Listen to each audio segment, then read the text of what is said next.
nothing better than spending my day with you. My life's sunny and better, girl, when I'm with you. She illuminates so bright like a star in the sky. Ayan mga ka-jobs, nandito ulit tayo sa client. Mayroon tayong ikakabit ngayon, yung decorative mirror. Medyo mahirap siya ikabit kasi separate siya. Pero for the first time ko pang magkabit nito. At ito ngayon ang ano natin, i-reveal ko sa inyo kung paano magkabit nito kasi medyo may sensitibo po itong pagkabit nito sa kanya. Ayan, ipapakita ko po sa inyo. Ayan mga ka-jobs, yan yung mirror na sinasabi ko.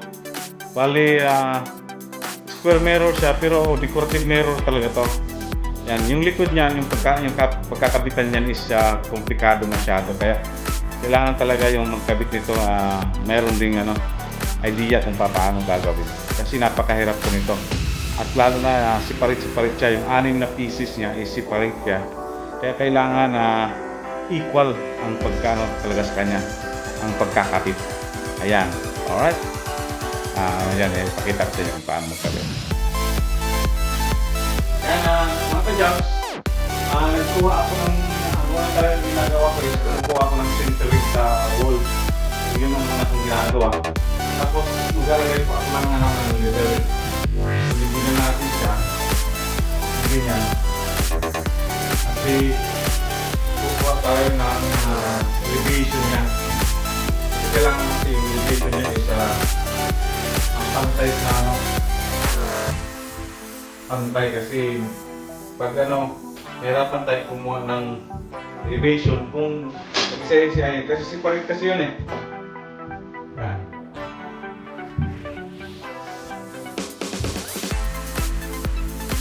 Yan. Alright.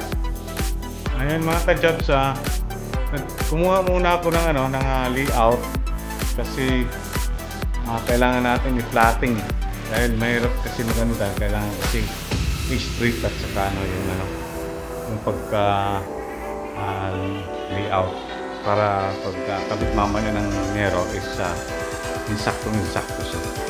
Ayan.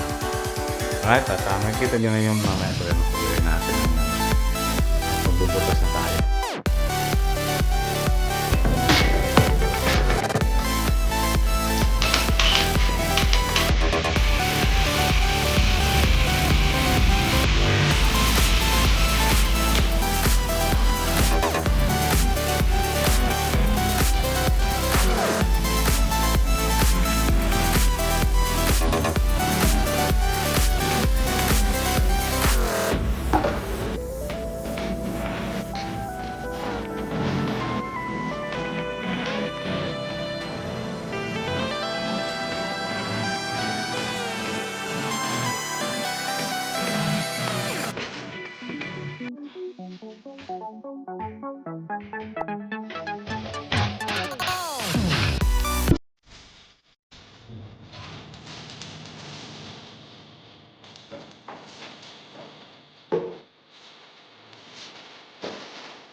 Mga ka-jobs, ito po yung ginagamit natin. Ito siya. Yung klase ng screw, yung Fisher screw. Yan. Yan ang ginagamit natin ngayon. Yan. Para mas matibay kasi siya. Kasi mabigat kasi yung glass eh. Kaya ito yung ginagamitin natin ngayon.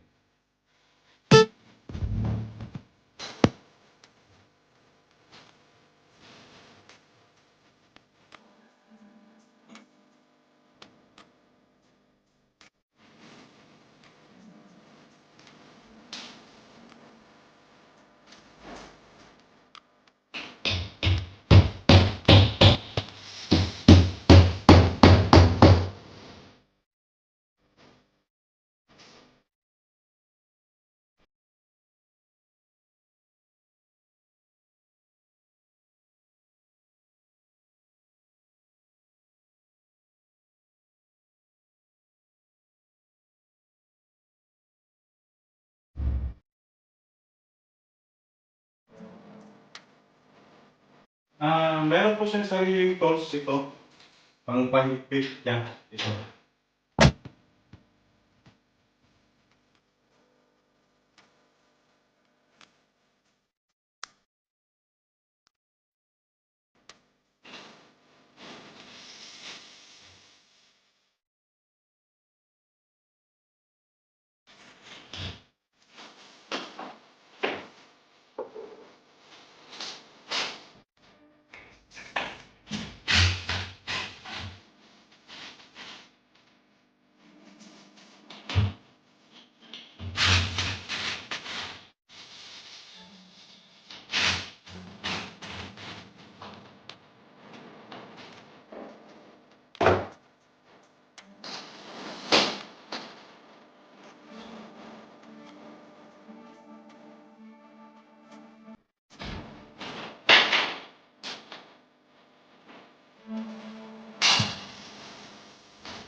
Ayan po.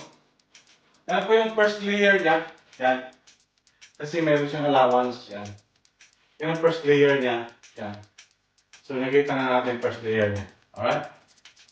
At papakita ko na lang sa inyo mamaya yung kabuuan nito. Alright?